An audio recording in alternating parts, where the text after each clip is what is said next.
सीतामढ़ी के परिहार विधानसभा क्षेत्र से निर्दलीय प्रत्याशी के रूप में नामांकन करने वाली आरजेडी नेत्री और आरजेडी के महिला सेल के प्रदेश अध्यक्ष रितु जायसवाल ने वीडियो की शुरुआत में आपने देखा किस तरीके से वो भावुक हो गई, रोने लगी और ऐसे में फिर से हाई वोल्टेज ड्रामा जो है उन्होंने किया।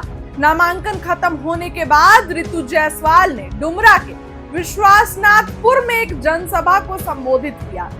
इन जनसभा में रितु जायसवाल, उनके पति अरुण कुमार और उनकी बेटी तीनों ने बारी बारी से संबोधित किया। स्टेज पर परिवार के जिस सदस्य ने माइक पकड़ा, बारी बारी से रोते हुए सभी ने लोगों को संबोधित किया।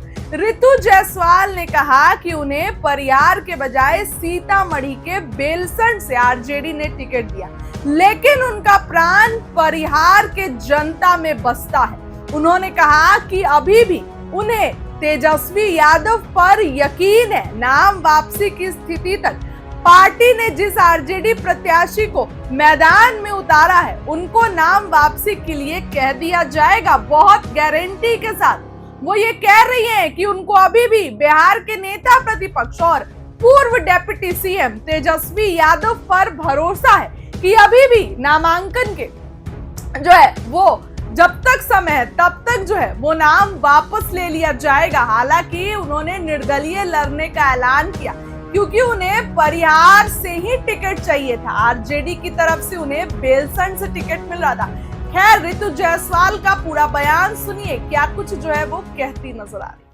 मेरे लोग, परिवार के लोग भी मेरे बिना नहीं रह पाएंगे। मैंने 10 साल में परिवार को जिया है।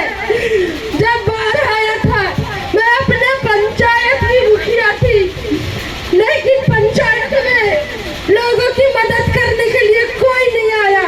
न जीता हुआ विधायक को देखा मैंने, न जो हार के गए थे रामचंद्रपुर में जी उनको भी नहीं देखा मैंने। नहीं बोला, यहाँ के लोग तो ठगे गए हैं।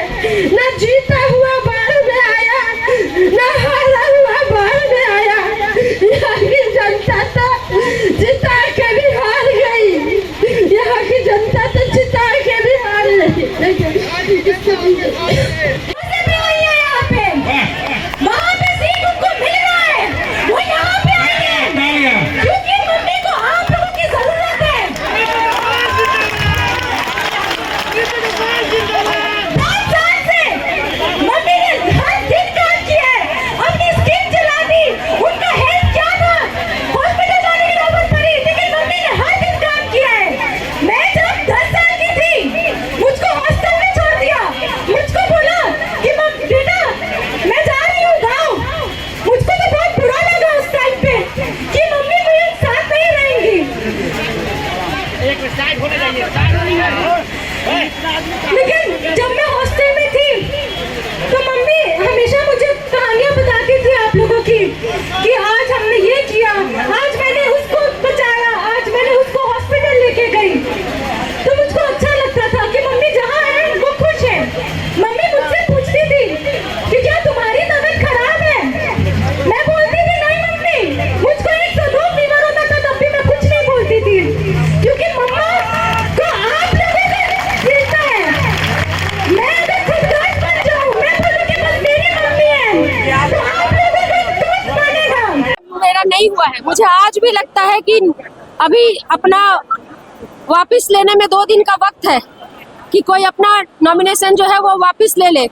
मुझे अभी भी यकीन है कि तेजस्वी जी ऐसा, यहाँ जितने भी कार्यकर्ता है जो भी है वो ज्यादातर मतलब 99% लोग राष्ट्रीय जनता दल के हैं। आपको अभी भी उम्मीद है कि हमारा सिंबल लालटेन ही होगा? मुझे अभी भी लगता है कि वो उनसे कह दे कि तुम छोड़ दो, नामांकन वापस ले लो, 2 दिन का समय है। और परिहार की जनता के हृदय को सुनते हुए कम से कम तेजस्वी जी कह दे कि चलिए रितु जायसवाल चूंकि नामांकन दे चुकी है तो राजद समर्थित उम्मीदवार ही हो जाए। मुझे अभी भी यकीन है कि वो इतना बड़ा जुल्म नहीं कर सकते हैं मेरे साथ और परिहार की जनता के साथ। वो आत्मा को जिस्म से अलग नहीं कर सकते। रितु जायसवाल और परिहार आत्मा और शरीर बन चुके हैं। चल का लड़का हिंदुस्तान में ही, हिंदुस्तान के सभी एयरपोर्ट में की किताबें चलती है। जिस बच्चे का, जिस माँ बाप का बच्चा इतना होनहार हो, मैं मेरे लोग परिवार के लोग भी मेरे बिना नहीं रह पाएंगे। मैंने 10 साल में परिवार को जिया है। जब बाढ़ आया था मैं अपने पंचायत की मुखिया थी, लेकिन पंचायत में लोगों की मदद करने के लिए कोई नहीं आया। न जीता हुआ विधायक को देखा मैंने, न जो हार के गए थे रामचंद्रपुर में जी उनको भी नहीं देखा मैंने। नहीं बोला यहाँ के लोग तो ठगे गए हैं। न जीता हुआ बाढ़ में आया, न हारा हुआ बाढ़ में आया। यहाँ की जनता तो जिता के भी हार गई। यहाँ की जनता तो जिता के भी हार गई। वहाँ पे सीट उनको मिल रहा है, वो यहाँ पे आएंगे क्योंकि मम्मी को आप लोगों की जरूरत है। 5 साल से मम्मी ने हर दिन काम किया है, अपनी स्कीम चला दी।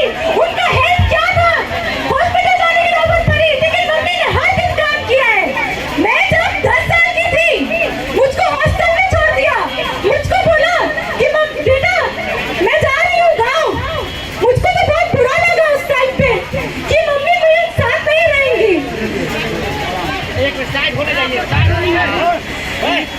लेकिन जब मैं हॉस्टल में थी तो मम्मी हमेशा मुझे कहानियाँ बताती थी आप लोगों की कि आज हमने ये किया, आज मैंने उसको बचाया, आज मैंने उसको हॉस्पिटल लेके गई। तो मुझको अच्छा लगता था कि मम्मी जहाँ है वो खुश है। मम्मी मुझसे पूछती थी कि क्या तुम्हारी तबीयत खराब है?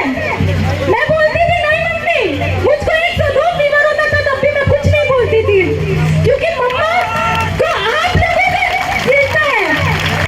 मैं अगर खुद गांठ बन जाऊं, मैं बोलूं कि बस मेरी मम्मी है तो